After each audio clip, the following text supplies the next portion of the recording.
So our next speaker is Erik Whittington. Erik is another good friend of mine. We've been traveling across the Midwest here, speaking to students at campuses like this across Michigan, Indiana, Ohio, and Pennsylvania. Erik is the director of Rock for Life. Rock for Life is an organization that travels around to music festivals all across the country, spreading the message of life, talking to people, sharing their testimony, sharing their witness with people, and ministering to pro-life bands all across the country. So please join me in welcoming Erik Whittington.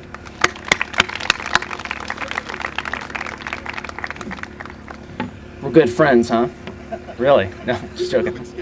Yeah, we're roomies. How's everyone doing? So excited that everyone's here. Again, my name's Erik Whittington. I'm the director of Rock for Life. We're a network of bands and musicians that are pro-life and that use our music to spread the pro-life message. And I'm feedbacking a little bit. Sorry about that. So definitely check out rockforlife.org and check out bands and support pro-life music. First of all, on January 22nd, 1973, the U.S. Supreme Court waged war on our generation. And on that day that they declared each one of us non-persons when we were inside of our mother's wombs. And since then, we have seen over 51 million babies slaughtered through surgical and medical abortion. And right now, we abort over 1.2 million a year in this country. Over 3,300 a day in this country alone, one every 24 seconds. And during this rally, this country will have aborted about 125 children just during this rally. So thank you so much for being here. This country, we have abortion on demand. From the moment that you were conceived until the moment that you were born, it is legal in this country to slaughter children. And we've seen through a generation now what kind of effect that has on our country. Over about one third of our generation, of our peers, have been slaughtered. There should be 30 more people here, your age, here today, but they're not because they've been killed by abortion. We've seen throughout the years millions of women that are hurting through abortion, that are receiving and looking for counseling from their from their abortion experience. And we've seen now a society that devalues life, where now children born through an abortion procedure, if they survive, they're now discarded and thrown in the trash. We see disabled individuals being withheld food and water, basic necessities in life. We see a devaluation of human life all around us. So you guys are definitely the survivors of the abortion holocaust. And now we hear a common phrase lately that we are instigating a war against women, but over half of all of abortions are aborting female children.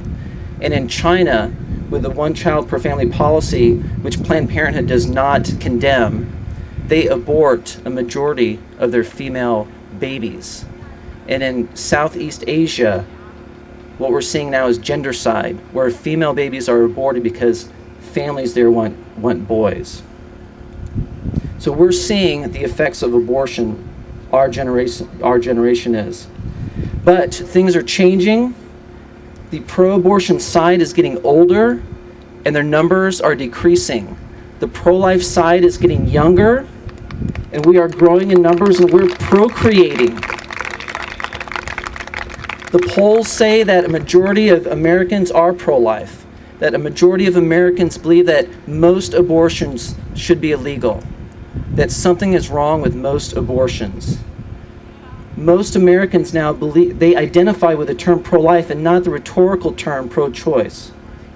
So time is on, we're trending, things are going our way.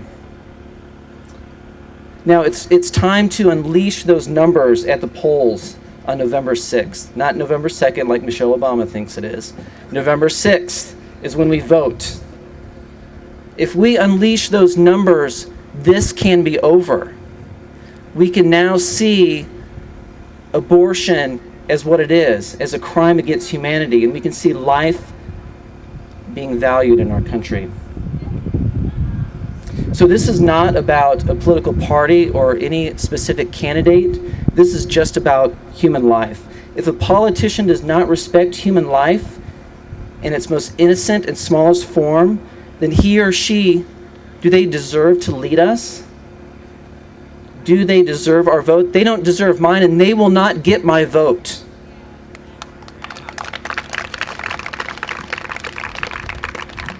Now, there's a lot of friends of mine that are pro-life that don't vote, or actually don't vote pro-life first, because maybe they support another candidate because they like their economic policy better, or their tax policy better, or they prefer a candidate's death penalty position. Do these things really matter if they support killing children? No. I don't care what your policy is on economics, redistribution of wealth, foreign policy, whatever. If you do not cherish and value human life and you're not willing to stand up for that, then you are not going to get my vote, and they should not get yours.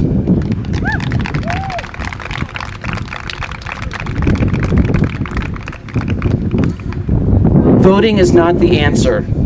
There's a lot of things that you can do to be pro-life. You can spend your time at a pregnancy care center, a home for unwed mothers. You can donate your time. You can donate your funds. There's a lot of pro-life organizations doing very cool things, but voting is part of it. This is a holistic approach. So, right now, make a pledge that abortion is a qualifying issue.